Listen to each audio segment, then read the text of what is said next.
Oke, Wak, selamat datang di NASA Tutorial. Di sini aku mau berbagi tips bagaimana cara pengetesan apakah jam tangan kita itu masih waterproof atau masih tahan air atau tidak.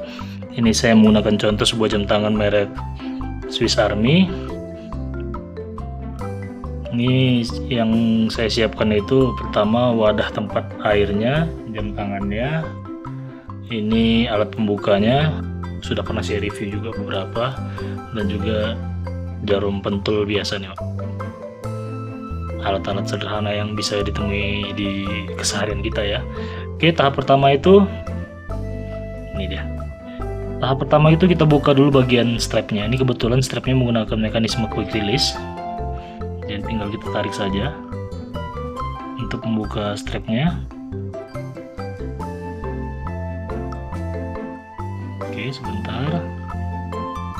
Ini ada mekanismenya, tinggal kita tarik saja.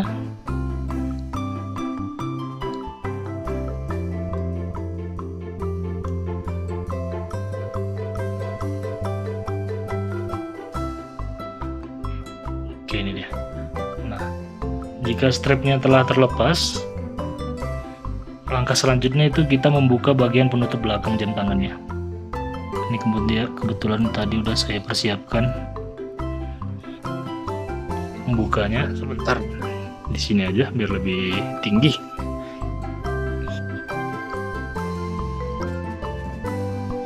Kenapa ini semua kita buka? Ya tujuannya biar ketika pengetesan nanti bagian mesin jam tangannya tidak rusak. Jadi lebih amannya kita bongkar dulu semua. Oke, ini kita putar ya.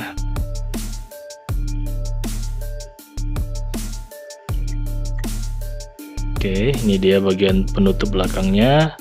Lalu bagian penahan mesin ini kita congkel juga.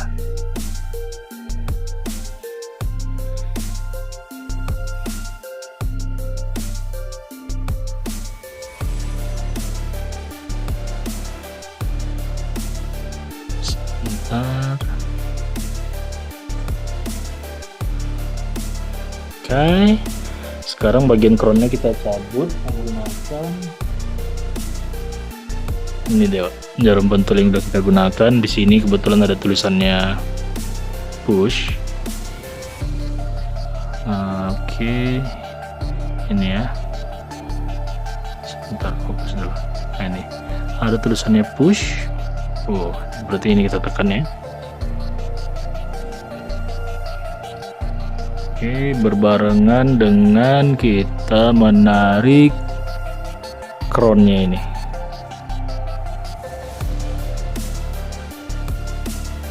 Itu dia. Setelah itu tinggal kita balik begini saja perlahan.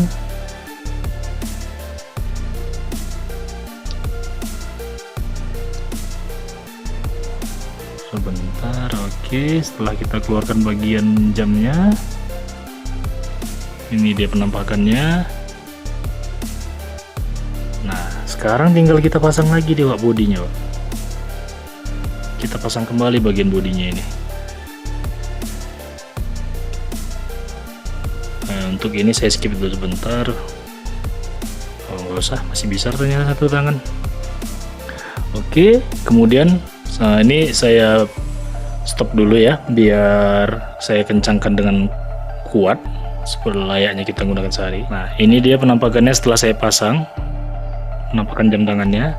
Nah, tidak lupa kita pasang kembali bagian crownnya, Pak. Nih, bagian crown ini kita pasang kembali ke posisinya.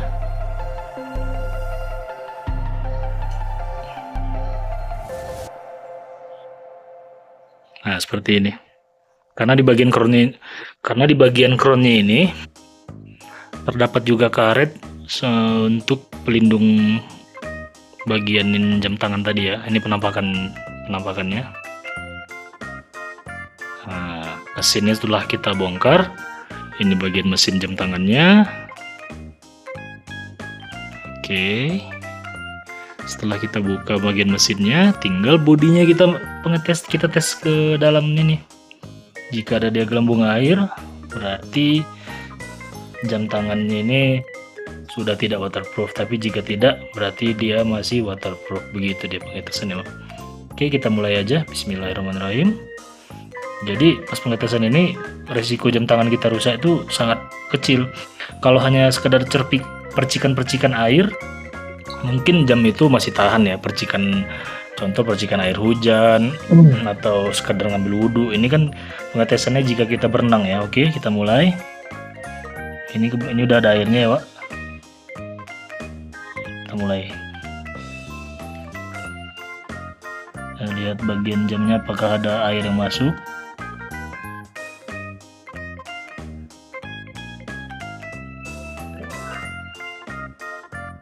Oke, kita biarkan selama lebih kurang 2 menit ya.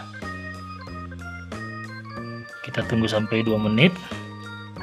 Oke, ini 2 menit sudah berlalu. Sekarang kita lihat. Ini ada air ya, Pak. Sekarang kita lihat jamnya apakah dia ada kemasukan air. Kita angkat dan kita lihat.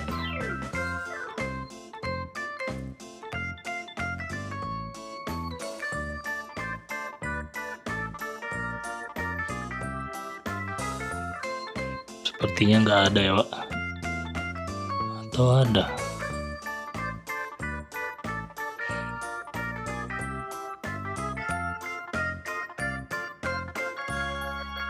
Oke, biar lebih asik, biar lebih seru lagi, dan biar lebih pasti. Nah, sekarang coba kita masukkan tisu dalamnya. Sebentar ya, Pak. Kita buka lagi bagian backcase-nya. Kemudian kita taruh tisu di dalam. Jika memang tisunya basah, berarti dia kemasukan air. Oke, sebentar. Oke, ini dia, Pak. Udah aku masukkan tisu ke dalamnya. Sekarang kita lakukan pengetesan ulang. Tapi mungkin kalau kesini mungkin kalian menganggapnya kurang begitu real ya airnya ya. Sekarang kita coba ganti airnya.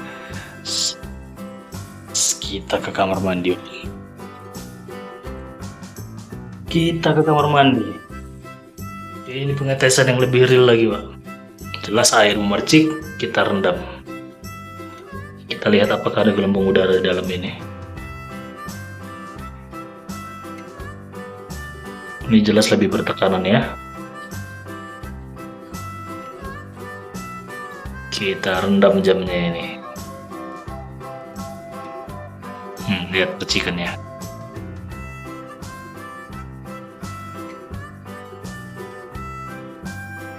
Oke, ini cukup kira-kira ya. Dan sekarang moment of truth. Saatnya kita pembuktian. Apakah jam tangan ini masih tahan air atau tidak?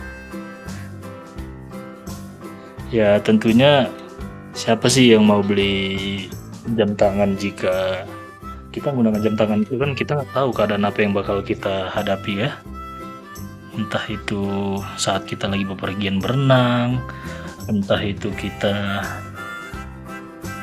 sedang kehujanan deras, sedangkan kita sedang menggunakan jam tangan. Kita nggak tahu jam itu apakah masih tahan air apa enggak. Terlebih lagi jam tangan second ya. Kalau jam tangan baru ya jelas masih tahan air karena dia belum pernah bongkar. Apalagi kalau jam bekas gini kan dia semisal ganti baterai ataukah itu ya paling sederhana ganti baterai sih. Pasti pernah dibongkar apakah sealnya masih tahan atau setelah berapa tahun apakah karet-karet bagian crown ini, bagian sini gitu kan, bagian ini apakah masih kuat, sealant bagian kacanya. Oke, sebentar saya buka dulu karena nggak bisa menggunakan satu tangan, tadi saya ikatnya cukup kuat. Oke, sebentar pembuktian. Ini belum ada saya otak-hati ya, karena juga saya sebagai pembuktian juga untuk barang saya. Sekarang kita buka tisunya, saya lihat bersama. Dan ternyata ya begini, alhamdulillah tisunya masih kering ya. Ini perbedaan tisunya kalau basah. Nah, itu dia. Oke, sekarang kita lihat bagian dalamnya. Oke, masih sangat kering ya, Pak. Alhamdulillah tidak ada kebocoran di bagian ini. Sekarang bagian penutupnya. Ini rembesan dari tangan saya sepertinya. Tisunya kering. Oh, dia nggak basah, kering sih. Hanya efek cahaya ternyata. Oke, mungkin itu aja video saya mengenai tips bagaimana jika kalian membeli jam tangan bekas, terus khawatir apakah itu jam masih tahan air atau waterproof atau water resist, apapun istilahnya itu, untuk mengeceknya agar aman ya. Maksudnya bisa aja kalian beli jam terus kalian cemplungin jamnya tadi, cuma kan beresiko jika mesin rusak. Ini deh, jika mesinnya rusak kan bukan murah sih biayanya kan, terlebih lagi jika bagian-bagian krononya atau bagian-bagian jarumnya di bekaran. Mungkin biaya yang kalian keluarkan bisa jauh lebih mahal ketimbang harga jam second tadi. Contoh ini saya jual dengan harga Swiss Army ini di harga 250 ribuan. Sedangkan jika kita ganti mesinnya aja nanti udah kena di harga 200 ribu lebih, belum lagi baterai kita anggap 20 ribu, 270 kan, begitu sangat tidak worth it kan. Oke, begitu aja video tutorial dari saya kali ini. Terima kasih yang sudah menonton. Jangan lupa like, subscribe, dan juga komen. Bantu bangun channel saya ini agar kita sama-sama teredukasi, tidak untuk menggurui. Sampai jumpa kembali di NASA Tutorial. Wassalam.